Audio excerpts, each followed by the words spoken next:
आया और सीनियरों ने आपको सुना।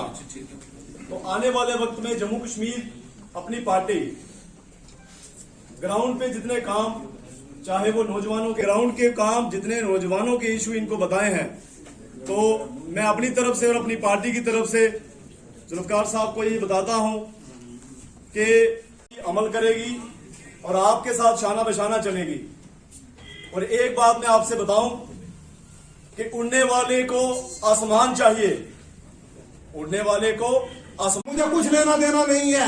मैं 10 दिन के लिए डिस्ट्रिक्ट प्रेसिडेंट रहूंगा, 20 दिन के लिए रहूंगा, 25 दिन के लिए रहूंगा, मुझे कोई परवाह नहीं है। तो मैं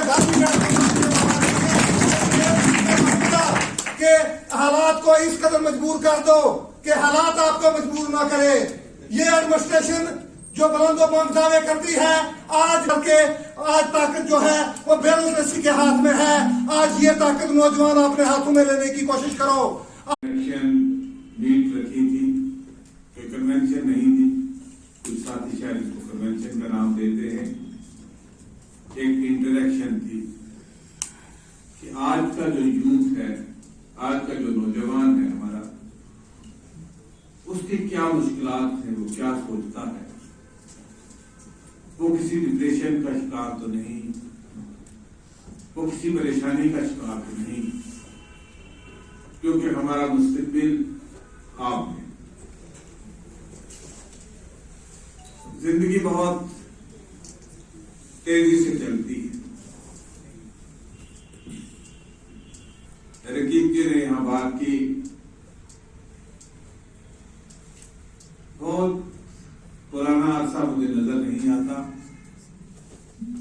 मैं जम्मू में साइंस कॉलेज में स्टूडेंट यूनियन का प्रेसिडेंट हुआ करता था। उसके बाद यूनिवर्सिटी में गया, तो यूनिवर्सिटी में जाके स्टूडेंट यूनियन में काम करने का मौका मिला। चलते चलते मैं इस रियासत का कैबिनेट मिनिस्टर बना।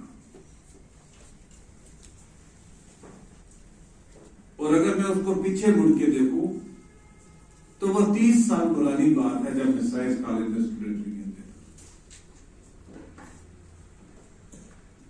ये जिंदगी इसी तरीके से गुजर जाती है। एक जनरेशन आती है, वो काम करती है, फिर उस जनरेशन को रिप्लेस जो है वो नई जनरेशन करती है। हम भी चाहते हैं कि कल का जुल्फकार आप में से पैदा हो,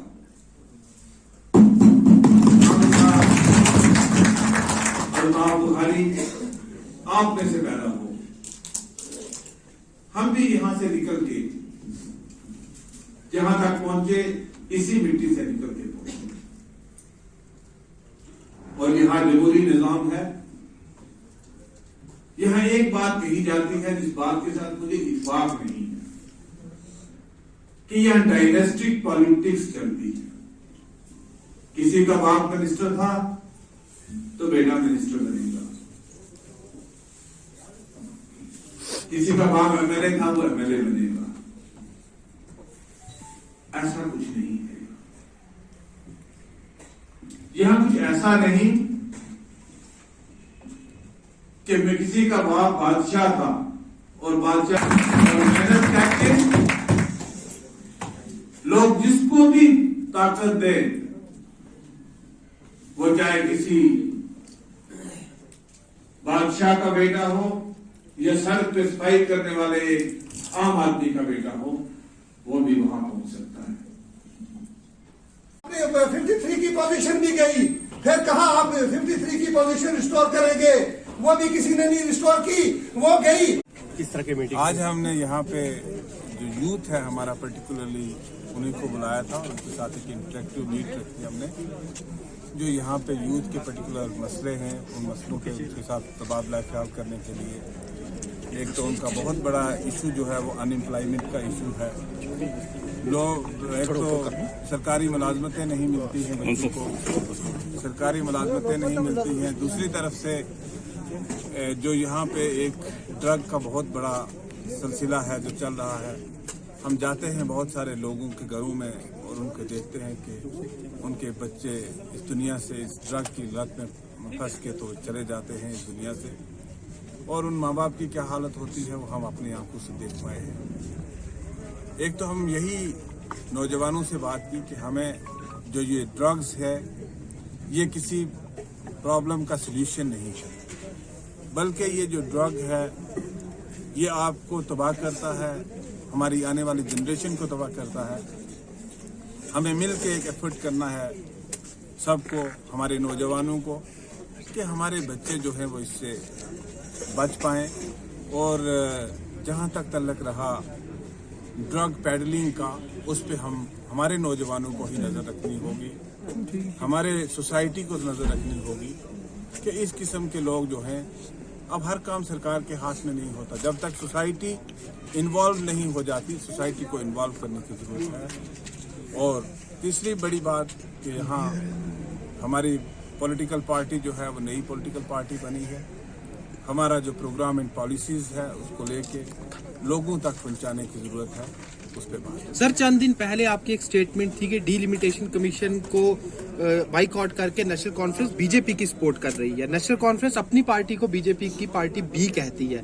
आपकी स्टेटमेंट से क्या मान के चले, डीलिमिटेशन कमीशन को बाइकआउट करने से नेशनल कॉन्फ्रेंस को क्या फायदा होगा या लोगों का क्या नुकसान होगा, जो आपकी स्टेटमेंट में जाहिर हुआ? देखिए जनाब, जहाँ तक नेशनल कॉन्फ्रेंस का बाइकआउट का ताल्लुक है, वो किस बुनियाद पे बाइकआउट कर रहे हैं, हमें इस बात को समझने की जरूरत है और समझाए हमें। मैंने अपनी एप्रीहेंशंस जो है उसमें बड़ी वाज़ा की है कि जहाँ तक डीलिमिटेशन कमीशन का ताल्लुक है, डीलिमिटेशन कमीशन हमारी जनरेशंस को अफेक्ट करेगी। आज यहाँ पे डीलिमिटेशन होगी, फिर शायद 30 साल के बाद, 40 साल के बाद दोबारा से डीलिमिटेशन होगी। यहाँ और किसी जमात को नुमाइंदगी नहीं है पार्लियामेंट में नेशनल कॉन्फ्रेंस के सवाए और बीजेपी के सवाए। और अगर नेशनल कॉन्फ्रेंस जो लोगों ने उनको मैंडेट दिया और वो वहाँ पे रिप्रेजेंट करते हैं हमें, तो उनका फर्ज बनता है कि वो रियासत के लोगों की बात वहाँ पे करें। अगर वो वहाँ पे बात नहीं कर रहे तो इसका मतलब है वो बीजेपी को एक फील्ड खुला छोड़ना चाहते हैं। तो इसलिए हम तो यही कहेंगे कि उनको अपनी पोजीशन को वाज़ा करना चाहिए। अगर वो बड़े कंसर्न हैं, वो रीऑर्गेनाइजेशन एक्ट की बात को नहीं मानते हैं, तो वो पार्लियामेंट में क्यों बैठे हैं? वो पार्लियामेंट की तमाम प्रोसीडिंग्स में हिस्सा ले रहे हैं, वो पार्लियामेंट का हिस्सा है, वो पार्लियामेंट की जो कमेटीज हैं उसके मेंबर्स हैं, वो पार्लियामेंट की जितनी बिजनेस हैं, ट्रांजैक्शंस होती हैं, बिजनेस ट्रांजैक्शंस पार्लियामेंट की, उसमें वो पार्टिसिपेट करते हैं। तो जहाँ तक लोगों के हकूक़ की बात करने की बात है, जहाँ वहाँ पे उनको अपना रोल प्ले करना चाहिए। सर, अपनी पार्टी के वाइस प्रेसिडेंट होने के नाते आप क्या तवक्कुआत रखते हैं डीलिमिटेशन कमीशन से कि रियासत जम्मू और कश्मीर की तरक्की को यकीनन बनाने के लिए किस तरह की डीलिमिटेशन कॉन्स्टिट्यूंसीज की होनी चाहिए? देखिए, डीलिमिटेशन कमीशन एक कॉन्स्टिट्यूशनल बॉडी है, उस पर टिप्पणी करना मेरे ख्याल से मुनासिब नहीं है।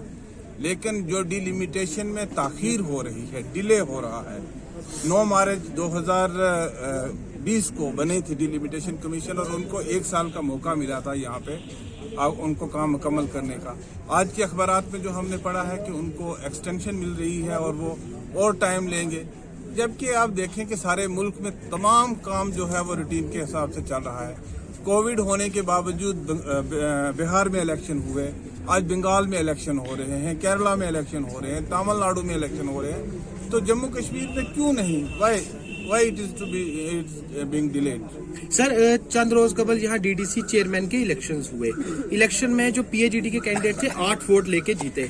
तब आपकी पार्टी के सीनियर लीडर यहाँ उन्हें मुबारकबाद देते नजर आए और उन्होंने साफ कहा था कि हमारा वोट, अपनी पार्टी के एक मेंबर का वोट पीएजीडी के चेयरमैन के कैंडिडेट को गया है। और कल जो मेरा इंटरव्यू पीएजीडी के चेयरमैन से हुआ, जो डीडीसी के चेयरमैन है अब, उन्होंने कहा कि मेरी गिनती के मुताबिक अपनी पार्टी का वोट हमें नहीं मिला है। तो कहीं ऐसा तो नहीं कि आपका वोट ना एक तरफ गिना जा रहा है और ना दूसरी तरफ? आखिर अपनी पार्टी का वोट गया किसे? देखिए जनाब, जहाँ तक गिनने के सवाल है, शायद बैलेट बॉक्स में जाके ये सीक्रेट बैलेट्स थे, किसने गिना है उसके अंदर ये तो हमें नहीं पता। हमारे पास एक मेंबर थे, जहाँ हमने अपने मेंबर को यही वाज़ा इंस्ट्रक्शन दी थी कि आपको कम्युनल फोर्सेस के खिलाफ वोट डालना है।